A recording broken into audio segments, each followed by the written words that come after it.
Progress. I think I'm going to do something a little bit different tonight. I'm going to actually kind of like do a little bit of a side trip. No, it's not the right one. Let's do this one.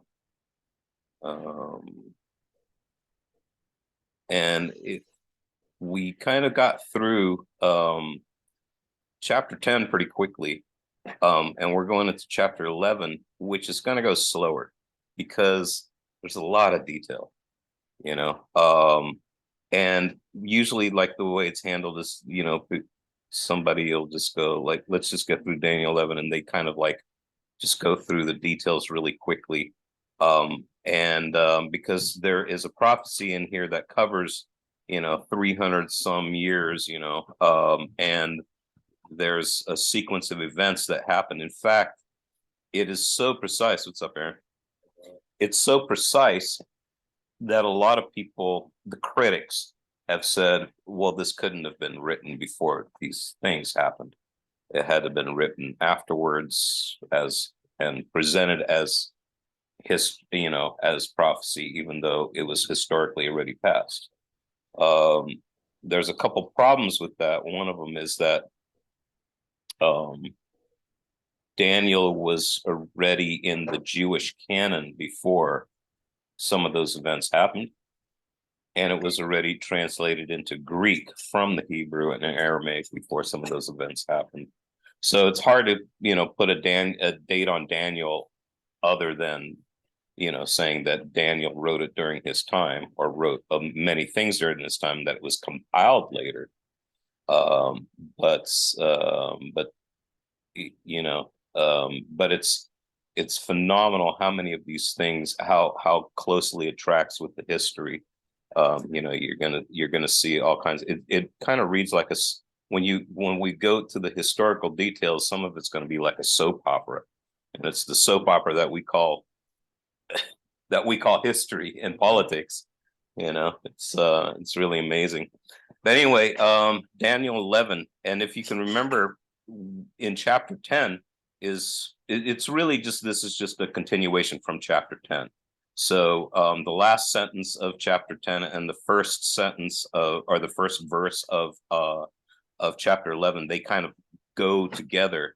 Last time we saw really how behind the scenes, Daniel has, just like we were talking about, God will wake you up in the middle of the night and he gives you a burden for something, and you're praying for something.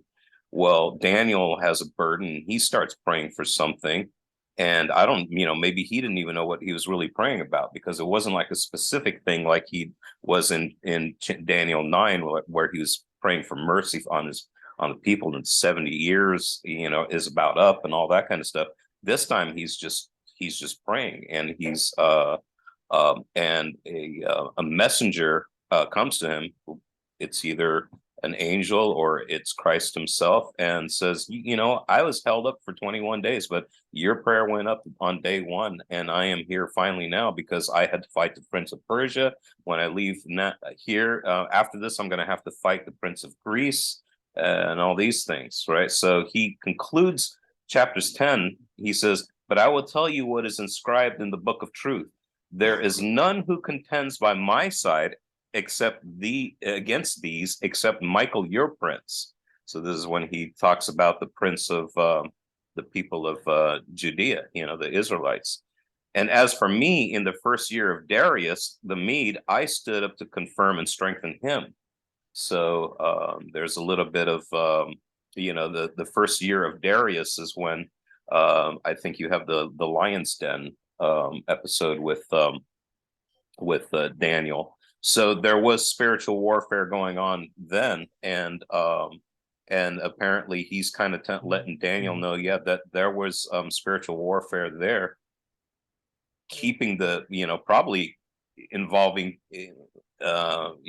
including having Daniel being saved from the lions, and all of the politics that were going on around that, like that, the people were trying to get rid of Daniel, and trying to make, they got Darius to make the this law, that nobody could really ask of anything, God or king or anybody else except for him. that sort of thing. So it was a nice little peek into, like behind the curtain to see what was going on in the spiritual realm there. And I think every Christian who's had a serious prayer life at some point, has had a burden for something they didn't know what was up. But there is a spiritual warfare that's going on, and it can take weeks, it can take years, it can take days or whatever. But there is it is a warring, like within our own spirits, and we are involved in this. And there is an entire unseen realm that goes on, and most of the time we don't see what's going on, but we have a sense of it. So who was saying that? Who? That quote that said, is that Daniel talking or is that the angel talking? No, this is the angel or Christ himself. Remember, we couldn't really make that was decision. a little confused at first. Yeah, it says, as for me in the first, and as for me, so this is still the messenger is still talking. As for me, in the first year of Darius the Mede, I stood up to confirm and strengthen him. And he's talking about I stood up to confirm and strengthen Michael. So he just mentioned Michael. He goes, like nobody stood by me in all of this except for Michael, your prince. And in the first year of Darius the Mede, I stood to confirm and strengthen him. So we've strengthened each other. Yeah, it's easy to miss, especially because you close one chapter and you start another chapter, and that's kind of like it's just an awkward break there that they put. But I think it's important to see the continuation of that. And now he's going on to something else, right? But that's kind of like cool if you see it together like that. There's a lot of times in the Bible, like I'm reading things where like it says this guy met this guy, and then it says and he said to him, but I'm like, wait, who's talking? Yeah, it doesn't say Elijah said to him, or it doesn't say the guy said Elijah. It says he said to him. I'm like, right, yeah. Sometimes, sometimes you end up with like the wrong conclusions too. You have to look at it really quickly, and then if you look in different what do you call it, translations, they might assume something different and then translate. Well, they kind of, I think they're talking about them, so they'll put that in their translation, but it can be misleading sometimes. So anyway, continuing on with this, the following prophecy, okay, what's going to come next, and we're going to spend a couple weeks on this, okay? It's a prophecy that's going to cover in order events that happen over 375 years, okay? So this prophecy is going to cover the time between Cyrus, so Daniel's present day, to Xerxes, who's going to be the last one that's really mentioned in the Persian Empire. A lot of people think that this is the same Xerxes that's married to Esther later on. So Esther's an interesting read. After you've read Daniel, read Esther, and you'll be like, oh, we're back at the Citadel of Susa. And and you've got like this other situation, like everybody's got to bow, or everybody's got to bow to this guy and everything. And it sounds like the same politics from Daniel's Lion's Den and all this kind of stuff. And it's just another time where you see the enemy trying to wipe God's people off the map. So it's so Xerxes' time is interesting. You think he would like all the cycles of that, right? Mm-hmm. And when the persecution happens, it seems like the church or the God's people, whatever they come together, it purges out the people that aren't sincere, right? Obviously, yeah. And so it kind of consolidates people of passionate faith, like in China. Yeah. So it's like you think he would. There's a purification there that happens there, So it's like that. It almost works against it, but I guess his anger or his hatred just blinds him. Who's anger? The devil. Oh, right. The spirits that just do it all time, Yeah. So we go from Cyrus to Xerxes, and then we have the rise of Alexander the Great. Xerxes is basically going to pick a fight with the Greeks. So you've seen 300, right? I was going to ask. Right. Yeah. So he goes and spites the Spartans, And then because the Spartans win with a minority, that sparks like a bravado with the Greeks, and they start uniting. Different cities start uniting in Macedonia, Greece, and everything, and they're like, we can take this guy, especially with Alexander. And Alexander, he's on fire when he goes out. You know, he's really angry, and he because Darius later on, this, so after Xerxes really is Darius, not Darius the Mede from Daniel's time. This is Darius the Persian, much later. Okay, and I think he's Darius the Third, right? Darius the Third. You know, Alexander is really confident that he can beat Darius the Third, and Darius the Third isn't as strong as Xerxes anyway. But there's a reason for this probably, and we're going to get into that a bit later. So after Alexander, he dies, but he doesn't really have. He can't really give it to any of his sons. It goes to his. It ends up going into 4 kingdoms. We're going to have a mention on that. And then you're going to have, this prophecy is going to focus on just 2 kingdoms, because they're the 2 kingdoms that are right to the north and right to the south of Jerusalem. The Ptolemies in the south and the Seleucids in the north. And from then on, it's going to trace it down to the last 2 leaders of these 2 dynasties. And it's going to trace it more to Antiochus III and Antiochus IV. And we'll get a little bit deeper into that history. We've already covered it a bit from chapter 9. So ultimately, or from chapter 8, I think. So ultimately, a king of the north, Antiochus IV Epiphanes, is going to be talked about. And then actually the prophecy is going to go into a direction, like it's all uncanny how precise it is up until a certain point, and then it goes into a little section where nothing like that happened in history. So there's a different, well, right. So the question isn't, did it not happen yet, or is it a summary statement of some kind? Or, you know, the critics will say, well, this is where it was written at, and they tried to predict, you know, something that was going to happen after that point. But they were right about everything else because it had already happened.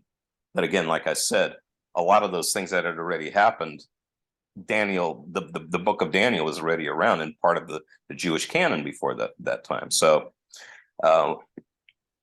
verses 2 and 3. And now I will show you the truth. Behold, 3 more kings shall arise in Persia, and a 4th, which is Xerxes, will be far richer than all of them. And when he has become strong through his riches, he shall stir up against the kingdom of Greece. Xerxes starts picking fights with Greece.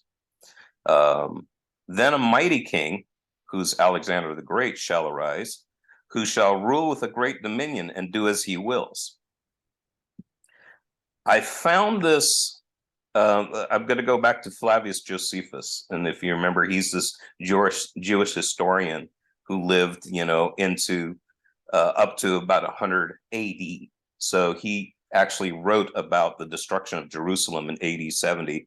It's got all these details. A lot of Christian historians have relied a lot on Josephus because he writes about not just the time when Jerusalem got destroyed by the Romans, but he writes about the history of the Jews that's missing in the Bible, right? It's missing in the Bible, I would say, except for in passages like we're reading right now. You know, they were written in prophecy, but not from a historical perspective. But Josephus does write this. Now, he writes this in his book 11, chapter 8, and this is from Josephus' Antiquity of the Jews.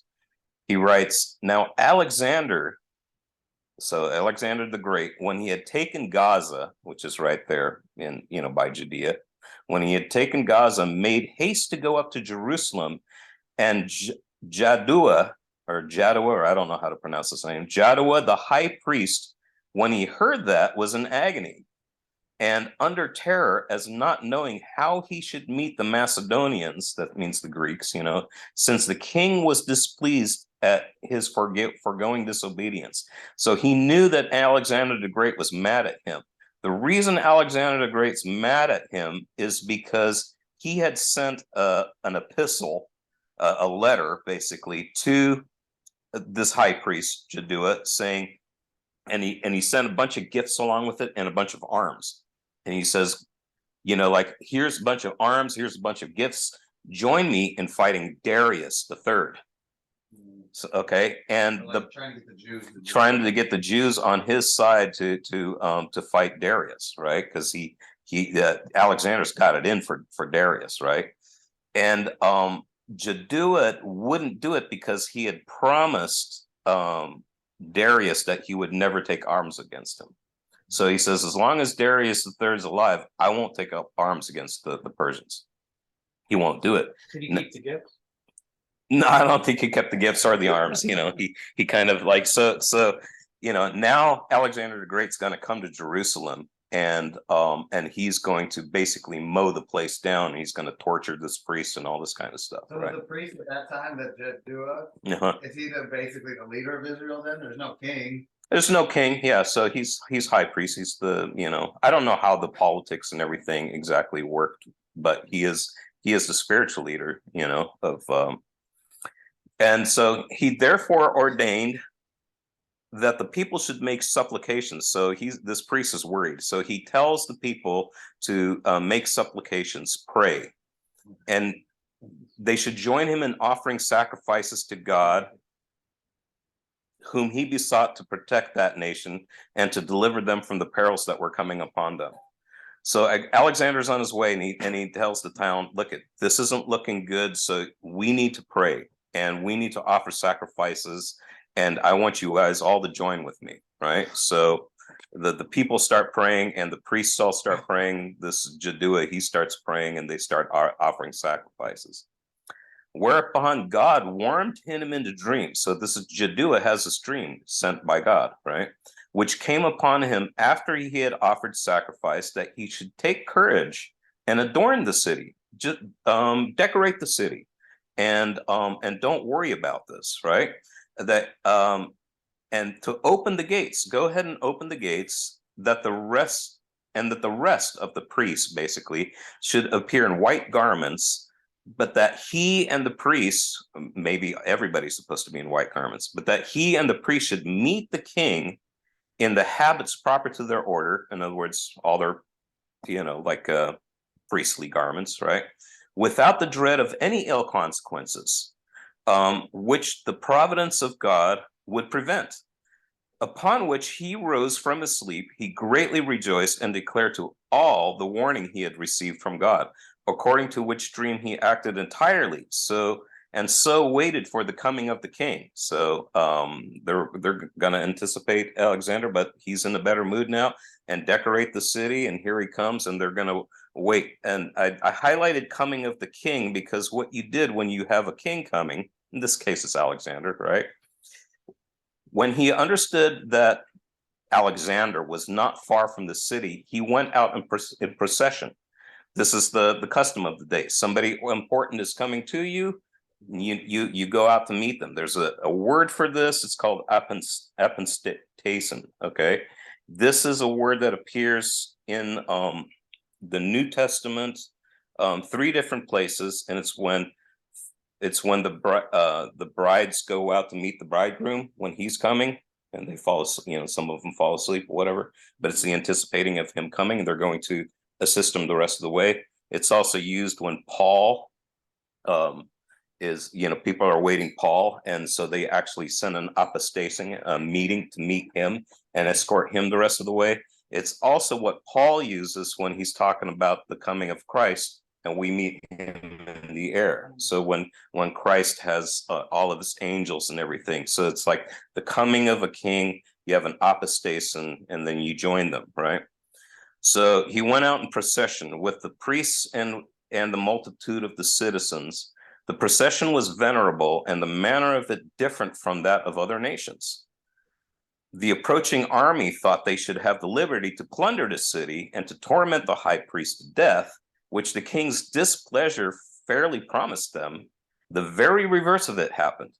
Alexander, when he saw the multitude at a distance in white garments, while the priests stood clothed in fine linen, and the high priest in purple and scarlet clothing, with the mitre on his head, having the golden plate on which was the name of God was engraved. He approached by himself, gets off his horse or whatever, off his chariot, and adored that name, and first saluted the high priest.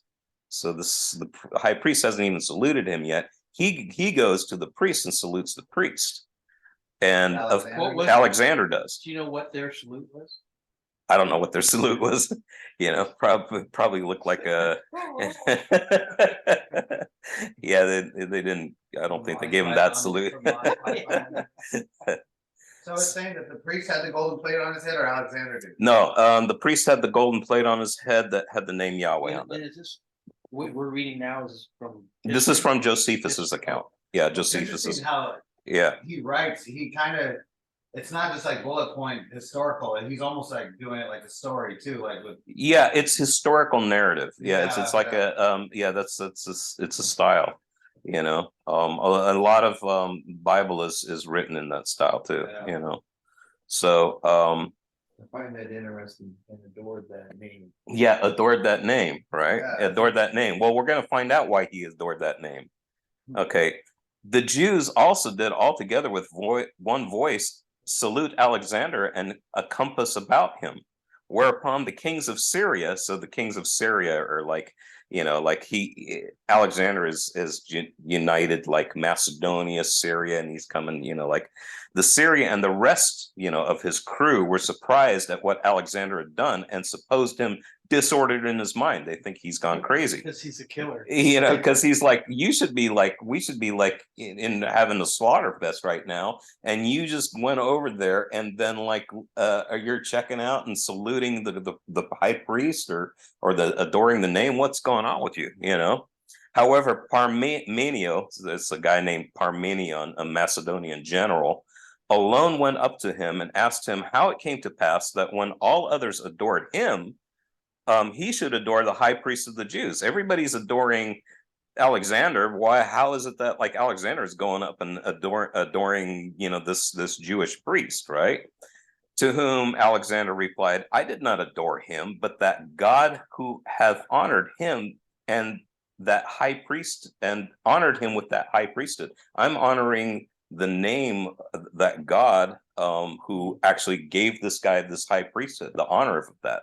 For I saw this very person in a dream, in this very habit when I was in Deos in Macedonia, who when I was considering with myself how I might obtain the dominion of Asia, exhorted me to make no delay, but boldly pass over the sea thither, for that he would conduct my army and would give me dominion over the Persians. In other words, he had this dream years ago where he sees this very priest dressed like this, and he hears a God, Yahweh, basically telling him, go ahead and do what you're going to do because I'm going to make you successful in your forays, right? And so he exhorted me to make no delay, but to boldly pass over the sea, just go across the sea. He would conduct my army and would give me the dominion over the Persians. This is the way Daniel has always portrayed it. It's like God gives people, this is like with Cyrus, right? He's like, Cyrus, I've called you by name 150 years before you were born. See, I've called you by name. I'm the one who gave you success. I'm the one who's behind this. I'm gonna open gates for you. I'm gonna do all this, right? So here we're seeing like a portrayal of Alexander the Great actually having a vision where he's being told this by God. Whence it is that having seen no other in that habit, I've never seen anybody else dressed like this, and now seeing this person in it and remembering that vision and the exhortation I had in my dream, I believe that I bring this army under the divine conduct and shall therewith conquer Darius III and destroy the power of the Persians, and that all things will succeed according to what is in my own mind. So he does succeed in the battle of Gaugamela in 331 BC. He's actually successful over Darius. Is there any question from like historians if like Yeah, well, Josephus is just like we don't like That's how what how you- reliable was how he- reliable is Was he Josephus? partial to Alexander the Great? Josephus was a guy who was writing Jewish history, but he's being contracted by the Romans. And I think what he was trying to do was he was trying to get the Romans and the Jews back on happy terms with each other. I think that was sort of his motivation. So Josephus himself was a priest. I don't know if he was a Levite genuinely or not, but he became a Pharisee.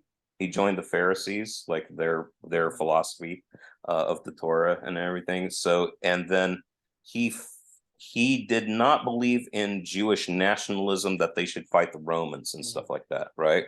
So some Jews didn't like him because he was too much of a secularist. But then he ended up fighting with the Jews kind of reluctantly, and he became a general, like in the rebellion against Romans. He was there at the destruction of Jerusalem, and the Romans found him. But later on, he became a general for the Romans. So he actually was hated by many of the Jews. And at the same, and the Romans also said, like, can you write a history of the Jews? Because we want to know more about the Jews. We want it for our libraries or whatever, so that's what but he had his own designs, I think, He was so- kind of like a populist, it seems like. yeah. So like history is always propaganda. Yeah. It's No, it's a like Always I hate to say that, This but is before Rome rose to power. this is before Rome So, rose to like, power. Yeah. so- So he can kind of say a little bit what he wants, because this is 331 BC. Josephus isn't going to come around until like the 30s, 80. So wait, did Rome, did it even exist, or was it just like some small? I think the seeds of Rome were kind of like a little bit later than this, but I'm not really. And I know the Romans modeled a lot of their stuff after the Greeks. And Yeah, the Greeks, yeah. The Greeks could already have kind of fallen by the time Rome. Right. Well, see, what Alexander does is that Alexander goes and Hellenizes the world, right? So he starts with this philosophy that Greek culture is superior, and he influences. And he changed the world forever. We think more like the Greeks than anybody else, even today. And we even read the Bible with Greek thinking more than we have a tendency to read the Bible with Greek thinking more than we actually tend to read it with Jewish thinking. So, and that comes up all the time. We actually I'm not going to get into that. There's some points where I'm going, no, we get that idea from the Greeks and not from the Bible, even though we think it's from the Bible. Anyway, so he is therewith conquered Darius III and destroyed the power of the Persians. So he knows, he believes he's going to be successful. Okay.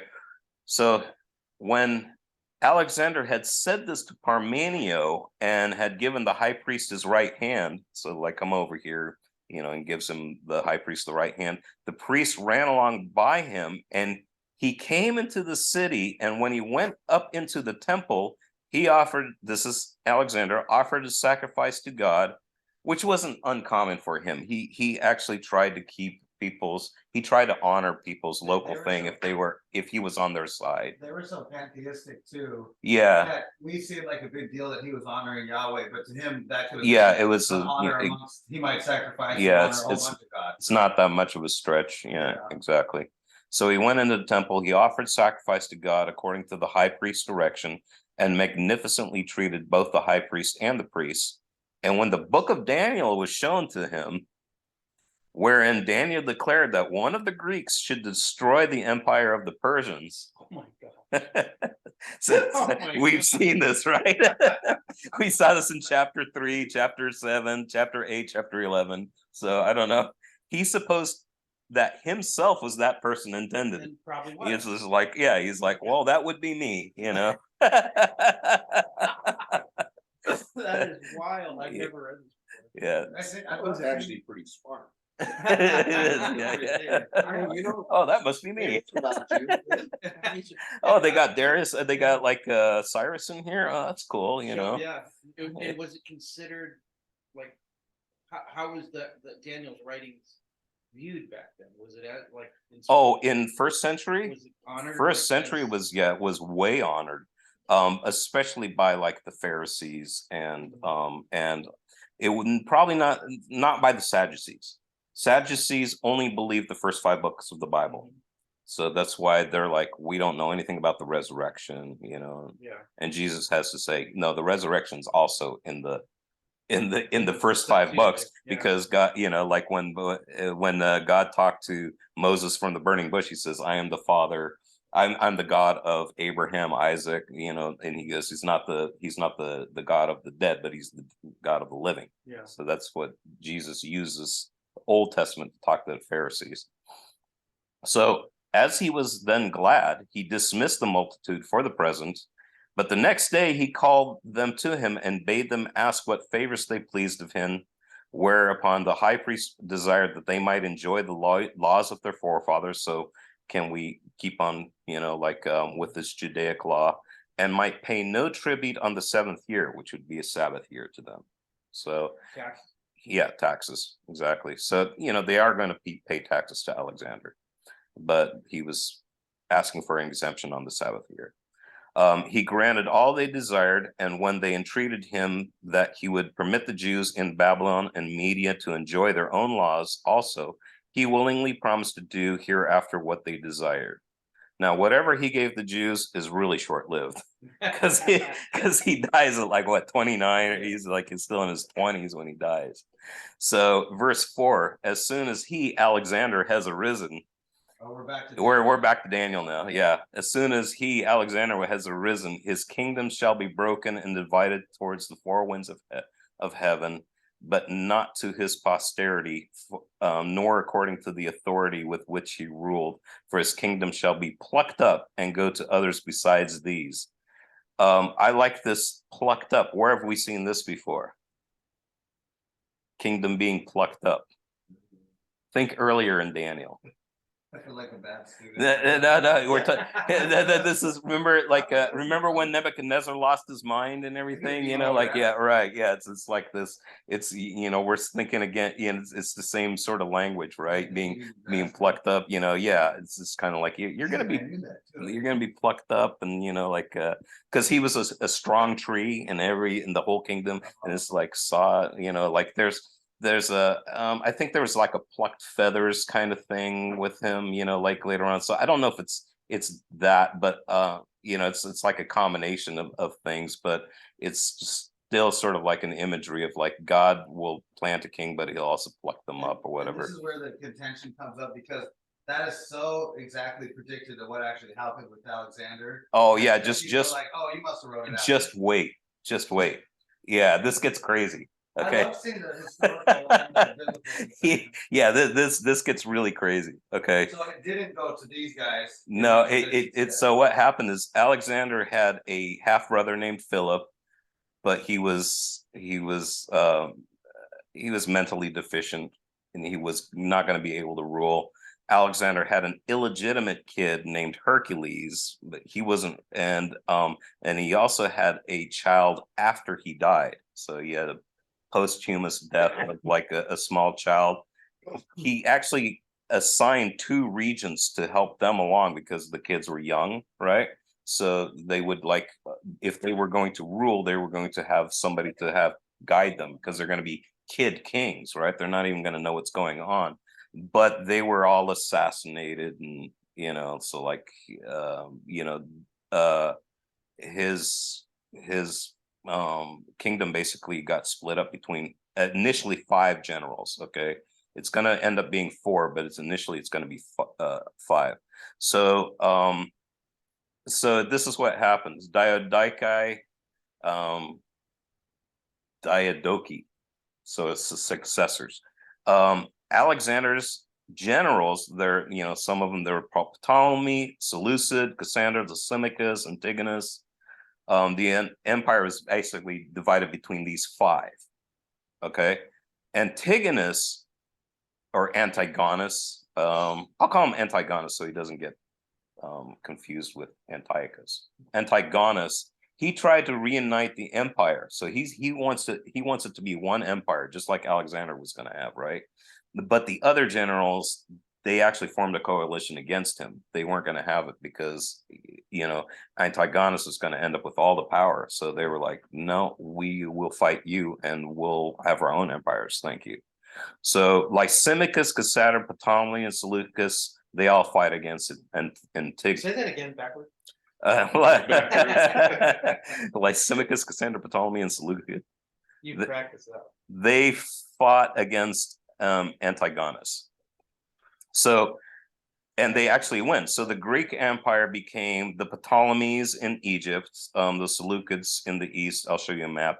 Pergamum and Thrace under Lysimachus, and Asia Minor, Macedonia is easier to visualize on a map, which is I have here. This is the first, this is the 5, okay? So this right here is, I'm sorry, this pink area right here. I wish they would use more colors. Yeah, like these two are Is so similar. just too similar, right? But this is an Antigonus, right? That's his kingdom. And he is actually ruling over Jerusalem and Judah. So here's Jerusalem down here. That's so good with all those water connections there. Oh yeah.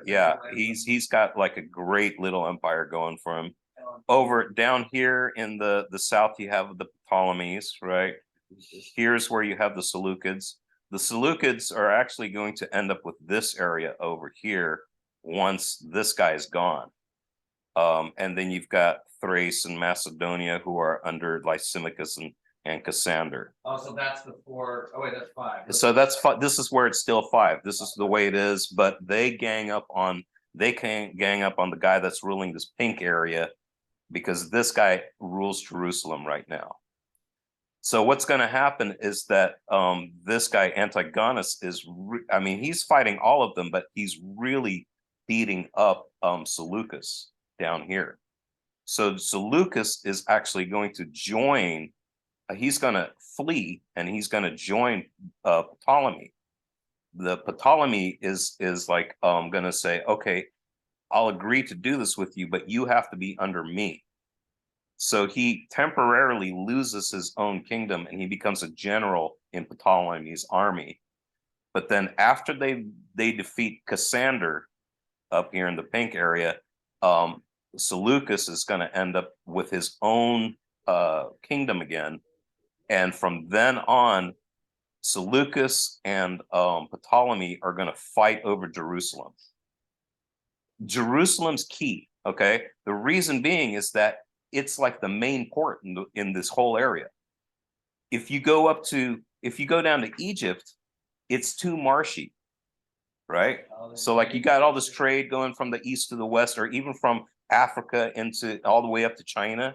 It's really difficult, to port in Egypt and then to travel through, like, say, like like this big delta area here. You got all this, bunch of waterways, and it's pretty treacherous. So That probably goes through now.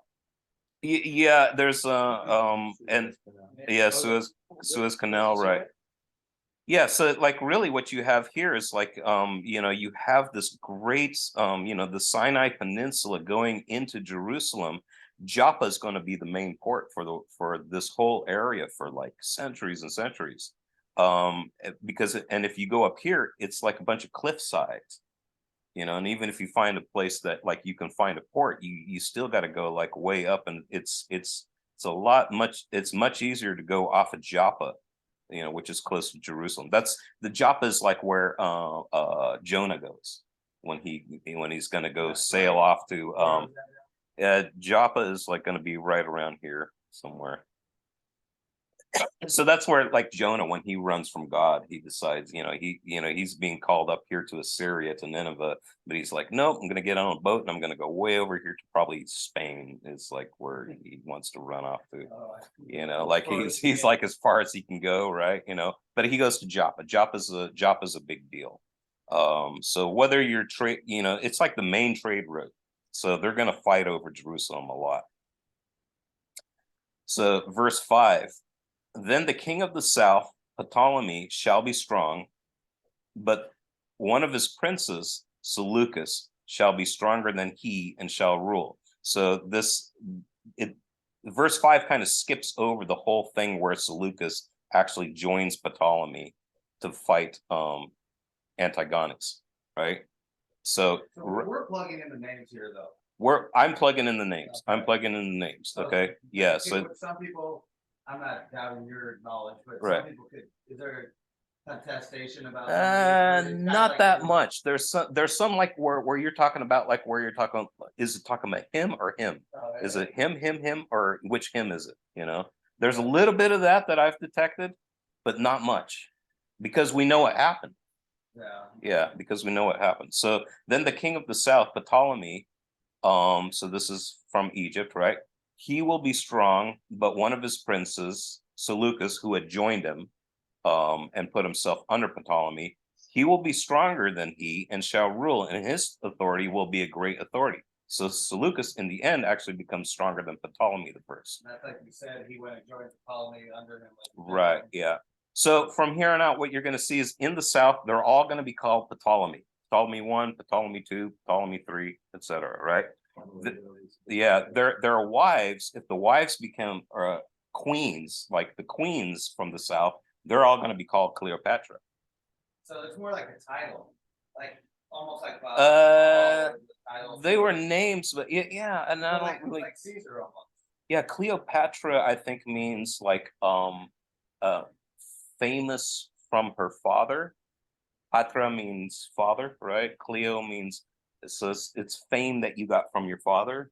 So it's a name, but it means something. You know, I don't know what Ptolemy means. And that's what's weird about the Caesar's titles too, though. And Yeah, right. There a whole bunch of Herods too. There's a bunch of Herods. There's a bunch of Ptolemies. I've always been confused if those are like names or if that's kind of like accepting kind of like a title, like Governor Morgan or Governor Marcy. I think I the don't know. first one was probably a name, and then when the next guy who probably shouldn't have been there to begin with. When he took over, just to legitimize himself, took that name. So after one guy did it, well, it worked for him, it'll work for me, so on and so on. Folks. Right. Well, we we don't know, like Darius was Darius a title or a name, because Darius means he who holds scepter or something like that. So I don't know. And so in the north, okay, the Seleucids, they're all going to be Seleucid 1, Seleucid 2, so, but either that or they're going to be Antiochus 1, Antiochus 2, and they don't all just go in order. So you have Ptolemy, you have Seleucus 1, then you have Antiochus 1, Antiochus 2, and then Seleucus the second. So we'll bring that up again. So Seleucus 1 was fighting Antigonus and was losing. So this is, I already told you this history. He joins forces with Ptolemy with the agreement that he'd be under Ptolemy as a general. They fight Antigonus together and defeated him in 301 BC. And after that, Seleucus I went independent of Ptolemy I and resumed his reign in this time in the north. And from then on, the north and the south fought over Judea. So this is what you end up after. This is what you end up after the defeat of and Antigonus, right? So you end up with 4 kingdoms. So that's another thing that, you know, like Daniel kind of skips over, and it's, you know, and it also matches nicely with the 4 winds of heaven, you know, sort of language. It's Lysimachus, Cassander, Seleucus, Ptolemy, Jerusalem, right there, or right here. So, and it's going to go back and forth. Generally, Ptolemy's going to have rule over the Jews early on, and then later on, the Seleucus with Antiochus the third and fourth, they're gonna dominate Jerusalem. How are you guys doing? How you guys doing as far as, like, should I pause here and come back? Keep going. Okay, yeah. Yeah, okay, no, because here, so from here on, the focus is solely going to be on the struggle between the Seleucids and the Ptolemies. So they're just going to be called the king of the north, the king of the south. We're not worried about the other two, no. So in the south, they're gonna be Seleucids, queens are gonna be called Cleopatra. The Cleopatra that's with Mark Antony and the Nero, yeah, right. That's like Cleopatra the 14th. So, you know, it's been a lot of Cleopatra. She's the last one. Yeah, so, you know, there's quite a few Cleopatras. In the north, they're all gonna be called Ptolemy and Antiochus. So eventually the prophecy will focus on the last two kings of the north. So the term pharaoh was gone from the Egyptians. by Well, now. Oh, the yeah. these are pharaohs, Oh. at least in the beginning. Are they? Yeah. Okay. Because they needed the support of the people. Oh, okay. But then the Seleucids were like the Greeks, they're really Greek. Are all these four different rulers, these generals? Well, all yeah, Greek? but when you're talking Yes. about like an empire, then you're talking like, because you've got Macedonians, but you've also got It's like under Syrians. Rome, there was Germanic Roman emperors, and there was like Italian, like. So yeah, I don't know all that. But in the Egyptian, they were the last, the pharaohs, even though they weren't Egyptian. Okay, yeah. I like it. There's all Because different Pharaoh, history. again, yeah, like it's a title and it's a position, and so they assume that, you know. And that's Right. what Rome did when Rome took over, when they go in, they really didn't change a whole lot. Yeah, they would let the culture. Yeah, because it's easier to rule that way. And even the Persians and did pretty smart like that too. They let Yeah. people keep their gods or different You guys ready for a soap opera? things. Okay. So after some years, that's the king of the north, king of the south. This time it's going to be Antiochus II and Ptolemy II. So this is going to be Ptolemy the first son, and this is going to be what do you call it? Seleucus is the first great grandson. Okay, that's Antiochus II. They're gonna make an alliance. This happens in 250 BC. And the daughter of the king of the south, that's Ptolemy II's daughter, her name's Berenice. She is going to come to the king of the north, Antiochus II, and marry him in kind of like a political marriage. Well, it is a political marriage. So what happens is that you have Ptolemy I, and then he's going to father Ptolemy II. That's who we're talking about in the south. Seleucus the first is assassinated. His son and well, I'm not even sure that it's a son. So in any case, Antiochus the first, he takes over, and then Antiochus II, he takes over after him. So this, it's Seleucus's first, I think, grandson. Okay, that's Antiochus. So these are the two that we're talking about. Antiochus II. So what he did to marry this daughter from the south, right? He divorced his wife, Laodice, and disowned his own son from her. Well, yeah, okay, so think of it. He has to do this because the agreement is pretty much like, I'll marry your daughter and then have a son through her who's going to be the next ruler here.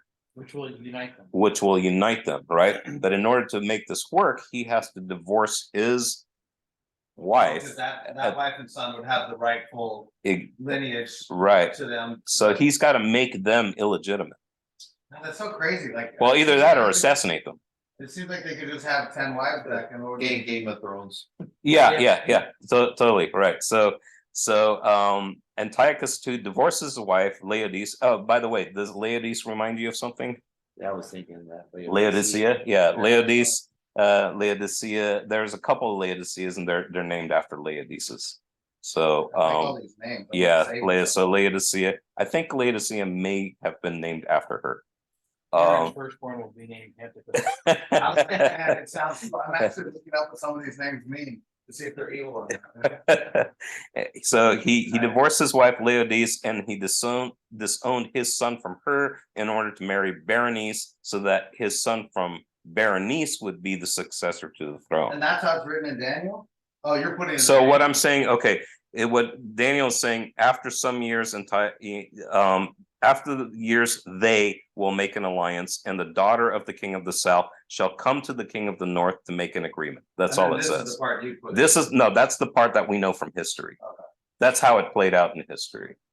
So when you read that, it doesn't really give you all that information, but that's how it worked out from that's how it worked out in real life. Okay. So, but she shall not retain the strength of her arm, and he and his arm shall not endure, but she shall be given up to her attendants who fathered her, and he who supported her in those times. That's really confusing just by itself. Okay.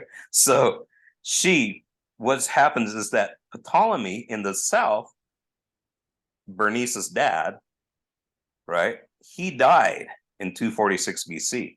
So it's actually not that far. Yeah, this is only 4 years later, right? 4 years later, after they've made this agreement, Ptolemy II dies, and Antiochus II then divorced Bernice and took back Laodice.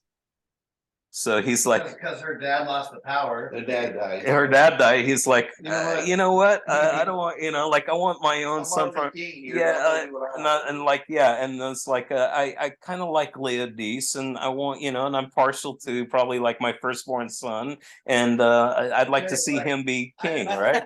You know, yeah. So reunited and it feels so good, Listen, that's my baby mama, and I really love You're you. the one I really love. baby. Here's really See, that's okay, what I'm and saying. so she agrees, but it's not. She doesn't actually like him now. Okay. Well, yeah. Laodice didn't trust her husband, so like he takes her back. He doesn't trust her him though, and he poisons him. She poisons him. She poisons Antiochus II. So now, and then She don't stop there. she doesn't stop there. No, she has Bernice and her sons and their attendants all killed. The other kid. Yeah, the other kid, the other wife, they're all. It's like I get it all. Like I'm making sure that my son's going to be the next ruler, right? This way, her son, that's going to be Seleucus II, could take the throne. So that's how Seleucus II ends up being able to take the throne. I know, right? Well, I'm gonna stop there because it's This is fun, though. it is fun. I know. I'm just not prepared. Okay, it's like yeah, but that was a lot, and I just I don't want to like rush through it either, and I'm John's just still awake. There's you know. no reason not to.